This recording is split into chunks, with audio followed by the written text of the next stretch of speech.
Nesse vídeo nós iremos tratar do seguinte assunto: o YouTube está extremamente preocupado com o PL das fake news, que vem sendo apoiado pela mídia tradicional e pelo governo. É sobre isso que nós trataremos no vídeo de hoje. O YouTube, antes que ocorresse ali a aprovação da tramitação em regime de urgência do PL 2630/2020, que é justamente ali o projeto de lei das fake news, em que você pode ter acesso digitando no Google Câmara dos Deputados, projeto de lei. Você vai ir para esta página, vai selecionar projeto de lei. Depois você vai ser direcionado aqui para o PL 2630/2020. Após selecioná-lo, você vai clicar em ter o teor. Então você vai ter acesso aqui ao PL caso você queira fazer a sua leitura. Já antecipo o seguinte: esse PL é repleto de termos imprecisos, não é a versão final, pode ser alterada. Diante da extrema imprecisão desse PL, isso dá grande abertura para que o governo controle tanto os criadores de conteúdo, em especial os aplicativos provedores de conteúdo na internet, como Facebook, Instagram e YouTube. E o YouTube acabou emitindo esse comunicado, trazendo as suas principais preocupações com os eventuais efeitos desse PL, como seria a versão hoje, que inclusive nas palavras do próprio YouTube seria uma versão informal. E a primeira preocupação do YouTube é a seguinte: o PL pode criar exceções para a aplicação das políticas internas do YouTube, ou seja, as suas diretrizes da comunidade, as suas próprias regras internas, gerando desigualdades entre criadores. Segundo o YouTube, as suas políticas, embora isso tenha controvérsia, elas seriam aplicáveis a todos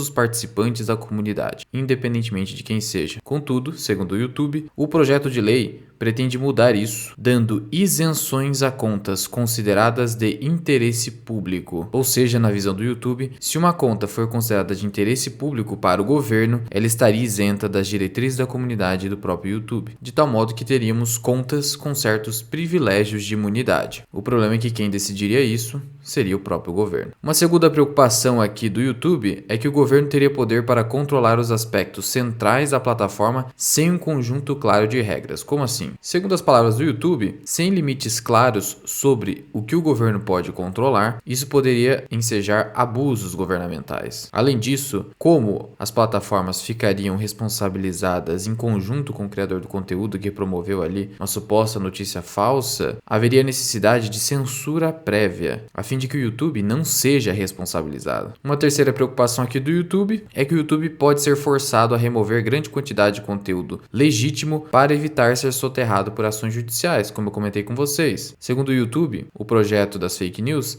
exigiria ações preventivas do provedor de conteúdo, algo extremamente impreciso e que faria com que o YouTube tivesse que realizar uma censura prévia, algo que inclusive é vedado pela Constituição, mas poderia acontecer diante desse projeto de lei, uma vez se tornando lei. E o YouTube então termina dizendo que ainda existem questões que precisam ser melhor debatidas com a sociedade. O YouTube critica o fato de toda essa celeridade na tramitação desse projeto de lei, diferentemente do que aconteceu com o Marco Civil da Internet aqui no país, em que durante anos ocorreu um debate prévio junto à sociedade. Nesse caso não está havendo esse debate, e essa então é a posição do YouTube e consequentemente do Google. Já os veículos tradicionais de imprensa, no caso a Globo, defende esse projeto de lei e muitos já identificaram que pode haver ali um benefício de até 230 milhões de reais por ano à Globo, que é uma das maiores defensoras desse projeto. Ainda, quem vem defendendo com unhas e dentes esse projeto é o Felipe Neto, um dos maiores influenciadores aqui do país. Inclusive ele fez uma resposta lá no Twitter em relação a essa publicação do YouTube. E ele trouxe aqui resposta em relação ao posicionamento do YouTube. O YouTube também citou que o projeto de lei pode comprometer a repartição justa de receitas para os criadores de conteúdo. E o Felipe Neto disse que esse posicionamento é vergonhoso, que é uma mentira, que a remuneração do jornalismo não tem a ver com o grau de conexão com a monetização do programa de parcerias. O Google ter menos lucro não implica em nada no pagamento dos criadores. Não é questão de lucro, é questão de receita. Isso aqui foi evidentemente uma confusão técnica feita pelo Felipe Neto. É claro que se o Google tem uma receita menor, o criador de conteúdo recebe menos a título de Google AdSense, que são justamente as receitas oriundas dos anúncios pagos a Google. Outro ponto aqui que ele destaca: o projeto de lei aumenta as notícias falsas e o extremismo online. A resposta do Felipe Neto é que isso não é verdade, é uma análise subjetiva e abstrata do projeto de lei, usando o artigo da imunidade parlamentar, que ele diz ser contra, em relação à liberdade de expressão que estaria sendo restringida pelo projeto de lei, por conta de protocolos de segurança que poderiam ser criados ali pelo governo. O Felipe Neto diz que é a favor da remoção do protocolo de 30 dias, sim. Contudo, o projeto não limita a liberdade de expressão e definitivamente não diz que o YouTube precisa remover conteúdos que recebem denúncias, ou seja, ele estaria desmentindo o YouTube. Em relação a esses pontos que eu trouxe aqui para vocês, a gente vê que o Felipe Neto não se pronunciou. E vale ressaltar que o Felipe Neto, além de youtuber, ele também é dono dessa empresa Play 9, que poderia ser comparada a uma empresa de mídia tradicional. Será que ele estaria interessado em eventual benefício que esse projeto de lei possa trazer às mídias tradicionais, que estão fora do escopo desse projeto de lei? Veja que ainda tudo está um tanto quanto nebuloso. Não temos uma resposta definitiva dos efeitos eventuais que podem acabar ocorrendo por conta da aprovação desse projeto de lei. O que nós sabemos é, esse projeto, muito embora tenha a intenção de, aparentemente, apenas regulamentar o uso das redes sociais e evitar as notícias falsas, a verdade é que ele concentra poderes bastante perigosos nas mãos do governo, causando extrema insegurança frente aos provedores de aplicações na internet, as redes sociais, reduzindo a liberdade. Então esse PL, na verdade, apesar dele se auto-intitular Lei Brasileira de Liberdade, ele está reduzindo liberdade. E tudo isso relatado pelo YouTube é muito preocupante. O Felipe Neto ali apenas trouxe respostas meramente parciais, sem nenhum embasamento. No entanto, nós vimos ali que o YouTube trouxe alguns argumentos importantes. O que mais me preocupa diante disso tudo é o fato de que o YouTube ele pode ficar sujeito a regras criadas por decreto pelo presidente da República, por exemplo, do que deve conter nas suas diretrizes da sua própria comunidade. E ao estabelecer ali uma responsabilidade conjunta, solidária ou até subsidiária entre provedor de aplicação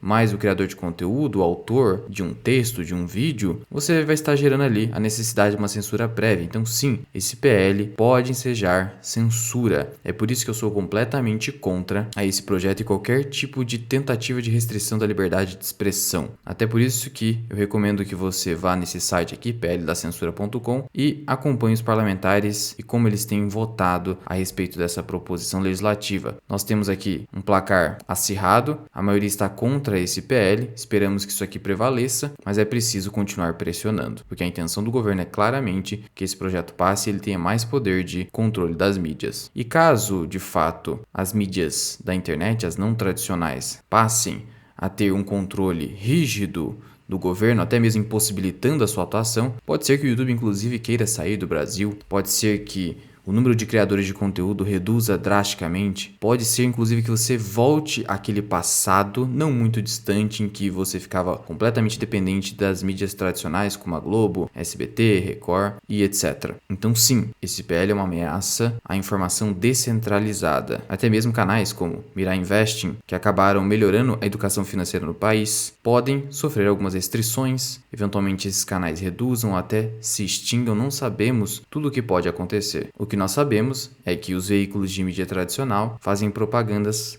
para os grandes bancos para colocar dinheiro na poupança, não possuem interesse de melhor te informar, de não depender da aposentadoria do INSS, ou seja, voltaremos ao controle das massas via veículos de mídias tradicionais que possuem concessão governamental e por isso há um interesse claro em agradar o governo. E caso você queira aprender mais sobre investimentos, considere se tornar membro do canal associado Mirai. Você tem 50 aulas exclusivas e ainda você pode fazer, entrando em contato comigo via Instagram, uma consultoria em que eu possa analisar o seu portfólio, dar recomendações de investimento. Atualmente sou consultor de valores imobiliários e analista CNPI 3707. Mas já vai deixando aqui nos comentários o que você pensa a respeito desse projeto de lei e se a preocupação do YouTube é ou não legítima. Muito obrigado por ter ficado comigo até aqui. Eu sou o Luan, esse que é o canal Mirai Invest. Até o próximo vídeo. Fui.